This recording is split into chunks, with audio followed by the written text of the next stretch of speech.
लेकिन ये भी है कि अरबी के मकबूल लुगात और फ़ारसी के किसी मुस्तनद लुगत में मिसरा किसी भी मानी में नहीं मिलता। आप देख लें, चाहे वो। अस्सलामुअलैकुम। आज की वीडियो है मिसरा, मिसरा या मिसरअह।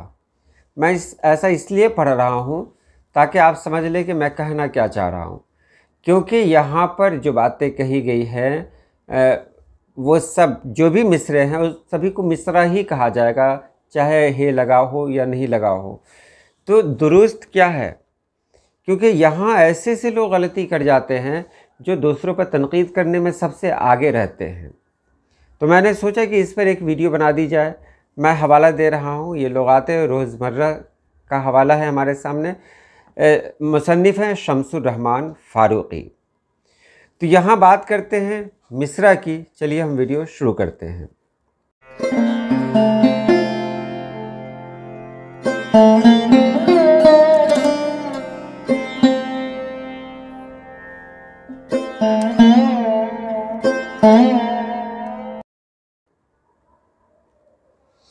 मिसरा होता है, मिसरा या मिसरा क्या होता है, ये सभी हम मानी हैं।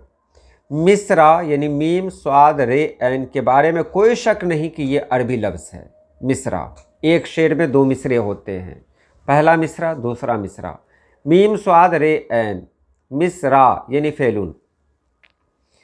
तो ये तो सब लोग जानते हैं और यही इस्तेमाल भी होता है। लेकिन एक और लफ्ज़ है मिसरअह, वहाँ भी मिसरा ही कहते हैं, वहाँ उसका तलफ़ुज़ भी वही है, लेकिन लिखने में जो मतलब लिखने का जो अंदाज़ होता है वो मैंने आपको बता दिया। ये कहाँ से आया ये किसी को नहीं मालूम।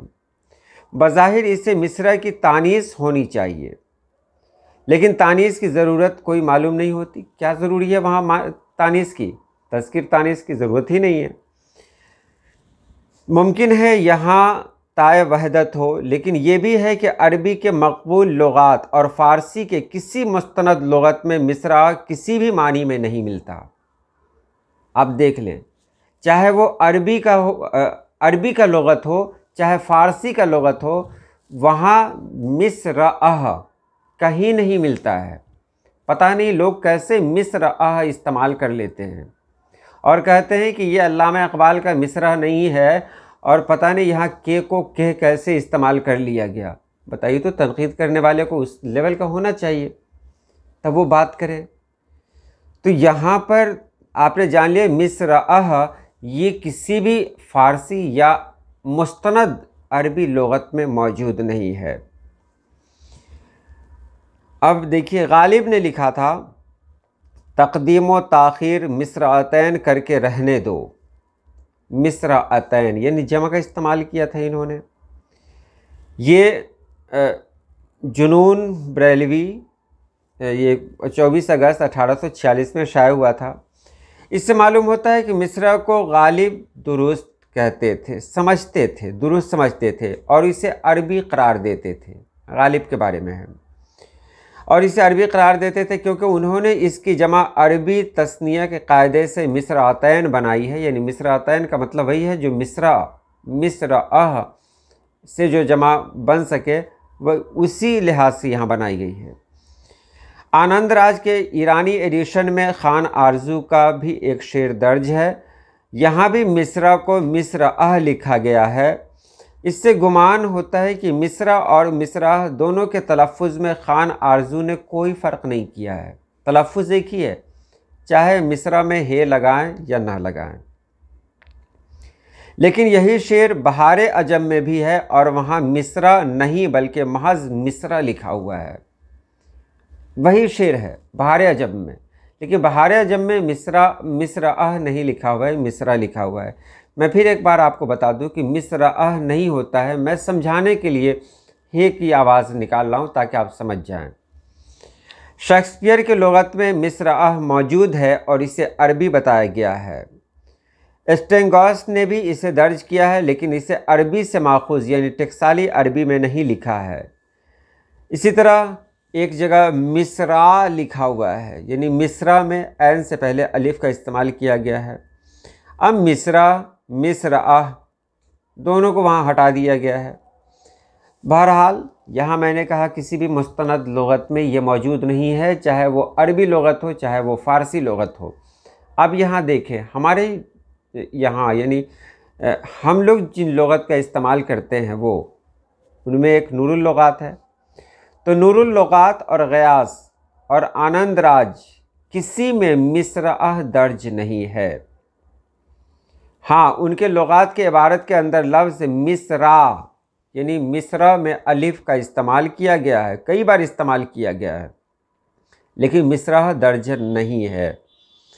प्लेट्स ने मिसरा दर्ज किया है और इसे फ़ारसी बताया है, और ऐसा लगता है कि शायद यही फ़ारसी, ये लफ्ज़ फ़ारसी ज़बान से ही आया हो। तो ये एक लफ्ज़ है जिसके बारे में किसी को पता नहीं कि ये लफ्ज़ आया तो आया कहाँ से, मिसरा कहाँ से आया, और मुस्तनद लुग़त में मौजूद नहीं है। अब बात करें इसके तलफ़्फ़ुज़ की, तो आप तलफ़्फ़ुज़ में देखें मिसरा हो या मिसरा कुछ भी हो, उर्दू में दोनों का तलफ़्फ़ुज़ ऐन के बग़ैर मिसरा के है, यानी मिसरा कहेंगे दोनों में यही, यानी ऐन की जगह छोटी है बोलते हैं और छोटी है का तलफ़्फ़ुज़ हाय मुख्तफ़ी की तरह करते हैं, बिल्कुल उसी हालत में जैसे हम लोग बोलते हैं। पुराने लोग शेर में इसे बग़ैर इजहार ऐन में बांध लेते थे। सौदा ने भी इसे बांधा है, वहाँ मिसरा लिखा गया है, मिसरा यानी मिसरा कहा गया है, मिसरा। अब मिसरा जो कहा गया, अब हे का इस्तेमाल क्यों हुआ, जैसे यक्का, पैसा, रुपया, यहाँ आप देख रहे हैं कि हे की आवाज़ नहीं आती है, यक्का, पैसा, रुपया। उसी तरह मिसरा भी उसी तरह बोला गया, यानी ऐन को इतना ऐन के तलफ़्फ़ुज़ में नहीं बोला गया है। तो अब यहाँ देखें कि मिसरा जो इस्तेमाल होता है वो दुरुस्त है। मिसरा में एक हर्फ ज़ायद है, इससे इसकी साख्त बिगड़ गई है। बहरहाल ये मिसरा हुआ या मिसरे हुए। उर्दू वालों ने मिसरे के ऐन को हाय हवज़ फ़र्ज़ किया है और उस पर इमाला जारी कर दिया, जैसे पर्दा से पर्दे, कपड़ा से कपड़े, तो मिसरा से मिसरे। उर्दू वालों ने यही इस्तेमाल किया है। फ़ारसी वालों ने शायद मिसरा बनाया होगा, ग़ालिबन बनाया होगा। उर्दू में इसका इस्तेमाल अब बहुत कम है, कुछ ही लोग करते हैं, बहुत कम है। बहरहाल मिसरा हो या मिसरा, उनके तलफ़्फ़ुज़ में ऐन का इजहार कहीं नहीं होता और यही ठीक भी है। और आखिर में यही कहना चाहूँगा कि आप कहीं भी देखें, किसी भी मुस्तनद किताब में आप देख लें तो आपको मिसरा नहीं मिलेगा, मिसरा मिलेगा। बहरहाल मुझे जो कहना था मैंने कह दिया, किताब का हवाला भी दे दिया है आपको। तो आज के लिए इतना ही। अल्लाह पाक आप सभी लोगों को खुश रखे, आबाद रखे। अल्लाह हाफ़िज़।